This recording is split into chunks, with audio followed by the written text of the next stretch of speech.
Hari ni aku nak tunjuk kat korang satu Bluetooth speaker yang aku terima daripada AuraShare. Jom kita unboxing dulu. Okey, dalam kotak ni kita ada user manual, ada 3.5mm audio jack untuk connect direct ke phone, laptop atau tablet, dan kita juga ada USB Type-C untuk charge speaker ni. Berat speaker ni cuma 645 gram. Dia tak ringan sangat tapi pegang tu rasa solid. Speaker ni support Bluetooth 5.3, bermakna kelebihan dia ialah audio yang lebih bagus, range Bluetooth yang lebih jauh mencapai 10 meter dan kelajuan connection yang lebih stabil. Yang tu yang penting. Bateri speaker ni pula dia boleh bertahan sehingga 3 jam sekiranya kita gunakan full sound.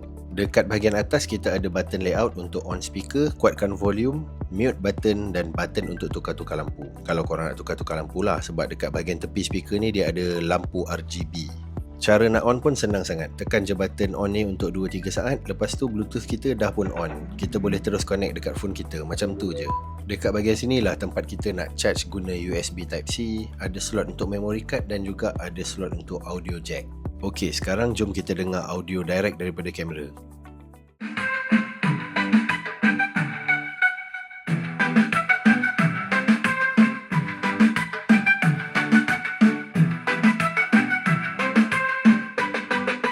Aku bagi 5 bintang untuk speaker ni punya sound. Sekarang tengah ada promo gila-gila, cuba korang check beg kuning berapa harga dia. Kalau korang nak beli, terus tekan beg kuning sekarang.